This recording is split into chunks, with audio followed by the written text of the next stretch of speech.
kalau masih ada yang main-main, saya gigit sendiri. Sudah mulai ngerti ya, oh di sini saya sudah mulai ngerti, oh di sini saya sudah mulai ngerti. Kalau masih ada yang main-main, sekali lagi yang gigit saya sendiri lewat cara saya.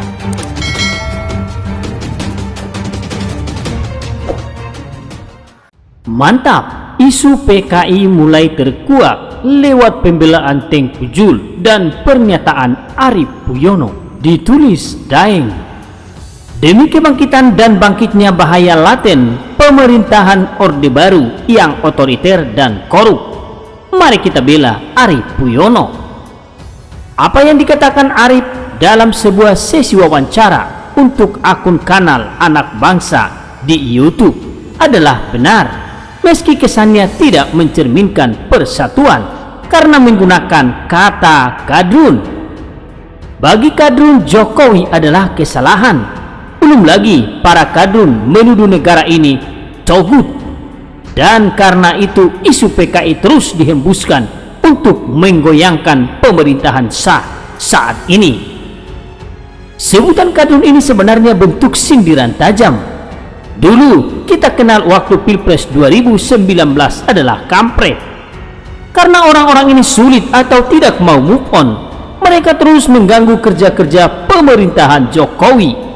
Maka karena sulit lagi memberikan nasihat dan menghentikan semburan kebencian mereka, maka sebutan kampret berubah menjadi kadrun, kadal gurun yang berkepala batu. Kalau membaca mengamati orang-orang semacam Tengku Zulkarnain, Sugi Nur, Maher Soni, Erata Tualibi, dan semacamnya, mereka bersuara dan berpikiran sama. Mereka melihat negatif pemerintahan ini, padahal hidup mereka sangat nyaman dengan fasilitas yang sangat memadai. Mereka memposisikan dirinya sebagai orang yang kritis kepada pemerintah, seperti Sugi Nur yang dulu sudah dinasihati oleh salah satu jemaah yang hadir di Jakarta Timur pada salah satu masjid. Bukannya malah sadar, tapi ada aja kalimat pembelaannya. Tapi intinya bahwa Sugi dan kawan-kawannya memang merasa paling benar, dan karena itulah ia merasa harus berteriak menuduh pemerintahan ini tidak adil dan sebagainya. Teriakan itu disusul dengan isu PKI atau komunis. Jika jemaah yang hadir jeli, pasti akan melihat benang merahnya, bahwa itu adalah upaya mengembalikan kekuasaan Orde Baru, atau minimal pemerintahan saat ini tidak mengusut kejahatan penguasa Orba. Kalau diusut, rugi bandar kan? Tapi sayangnya sebagian besar jemaat tak memanfaatkan anugerah Tuhan yang sangat berguna, yaitu akal sehat. Jemaah terbakar emosi dengan narasi yang disampaikan Sugi Nur, Tengku Jul, dan rekan-rekannya. Karena sebagian besar jemaah sudah terperangkap dalam narasi yang dibawakan itu, maka sulit lagi menetralisir keadaan yang kondusif, dan akhirnya istilah kadrun pun terlontar begitu saja, meski istilah cebong anteng-anteng saja bagi para pendukung pemerintahan Jokowi. Ketika Arief Puyono mengatakan bahwa isu PKI itu dibawa oleh para kadrun, ini sudah benar. Kenyataan memang seperti itu. Seharusnya isu PKI sudah basi dan sudah selesai pembahasannya. Kalaupun dibahas bukan untuk menakut-nakuti masyarakat, tapi mempelajari titik terang sejarah yang sebenarnya. Jadi lucu juga sih, para kadrun yang berlindung di bawah ketiak para antek-antek penguasa Orba demi melindungi tuannya dengan melepaskan isu PKI. Ternyata balik ke mereka. Efek dari ini masyarakat penasaran dan jadinya bertanya-tanya, apa benar PKI ini adalah rancangan Soeharto dulu? Apalagi sederet fakta dan data-data terus digulirkan. Misalnya foto lama Soeharto saat duduk santai dengan Ibu Tin, dan di situ ikut serta letkol Untung sang tokoh PKI. Rakyat terus bertanya-tanya tentang kasus PKI ini, maka bisa saja kedepannya akan terkuak dengan terang fakta sebenarnya tentang PKI. Munculnya video Tengku Jul untuk mengklarifikasi soal tuduhan Orba adalah PKI menjadi warning yang bikin ngakak. Artinya mereka ini sudah kebakaran jenggot, tidak terima dengan fakta-fakta yang sudah mulai bergulir. Semakin mereka bernyanyi soal PKI, maka akan semakin jelas siapa di balik para jenderal dan dikatakan sebagai pemberontakan G30 SPKI. Bahkan si Tengku Jul yang diduga telah memalsukan ijazah itu, tweet terakhirnya pertanggal 18 Juni 2020 jam 12.41 menyinggung masalah Orde Lama yang memusuhi ulama. Jadi Tengku Jul membangun narasi untuk membusukkan nama Soekarno, founder father Indonesia. Jadi jelas sekali bahwa Antek Orba yang satu ini memang bekerja untuk mengangkat nama Orde Baru. Dengan tampilan sorban dan ngaku paling islami, Tengku Jul berusaha menutupi kebusukan Orba.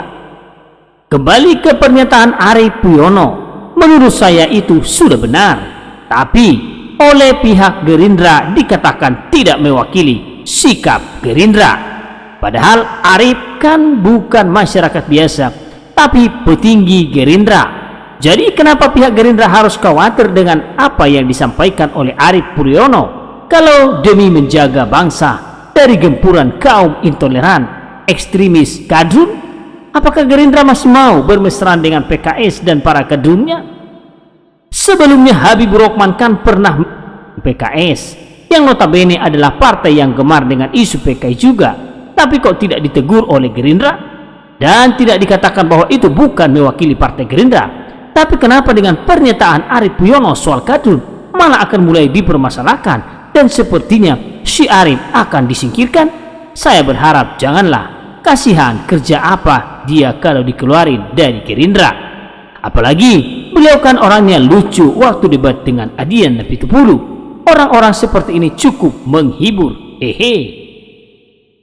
Selama orang tersebut sudah masuk jadi kader, maka sudah seharusnya menjadi representasi partai yang dibawakannya. Kalau tidak, ya keluar saja. PKS saja begitu solid membenci pemerintah, bahkan seragam menjadikan agama sebagai jualannya. Dan bahkan PKS tidak malu dengan sindiran korupsi sapi yang telah dilakukan oleh mantan presidennya dari cuitan Habibur Rahman dari Gerindra. Begitulah kadrun.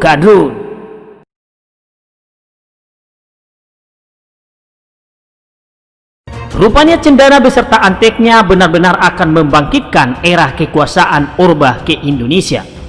Dimulai dari isu PKI beserta atributnya yang didukung ormas-ormas radikal, hingga mengingatkan kebaikan Orba.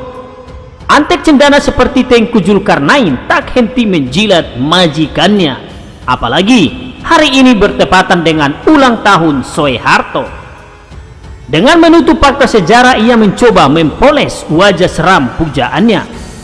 Pernyataan Tengku Jul bahwa hanya Soeharto satu-satunya presiden yang putus hubungan diplomatik dengan Cina dibantah telak oleh fakta sejarah. Sebelumnya diberitakan tribunnews.com, Ustadz Tengku Zulkarnain menulis sejumlah kehebatan Soeharto dan tindakan-tindakan fenomenalnya saat menjadi presiden. Berikut cuitan Tengku Zulkarnain @Ustadz Tengku Jul. Pak Harto 8 Juni 1921. Beliau tokoh NKRI, anti PKI, komunis, pengkhianat. Diangkat jadi pejabat presiden oleh MPRS di bawah pimpinan Jenderal Ahana Sution. Memutuskan diplomatik dengan Cina tahun 1967. Menutup semua aib presiden sebelumnya. Mikul Dur Mendem Zero Al-Fatihah. Anehnya, meski dinyatakan telah memutus hubungan dengan Cina, Soeharto dikabarkan memeras konglomerat keturunan Cina untuk mendanai politiknya. Seperti dilansir Merdeka.com, hubungan simbiosis mutualisme antara Soeharto dan Lim Sioliong memang sudah berlangsung lama. Soeharto sudah dikenal melindungi usaha Lim agar berlangsung tanpa hambatan. Selain itu, bisnis Lim juga semakin jaya karena dilindungi dan memonopoli setiap sektornya. Lalu, apa keuntungan yang ditawarkan Lim sebagai imbalan atas perlindungan yang diberikan oleh Soeharto? Dalam buku bertajuk Lim Sio Leong Salim Group, The Business Pillar of Soeharto Indonesia, Lim akhirnya membeberkan apa saja hal dia berikan ke Soeharto sebagai balas budi. Dalam buku itu, Lim menyebutkan bahwa dia memberikan sebagian saham perusahaan-perusahaannya kepada keluarga Soeharto. Di antaranya adalah 30% saham Bank Sentral Asia yang dia berikan kepada dua anak tertua Soeharto, Siti Hardijanti Rukmana dan Sigit Harjo Judanto.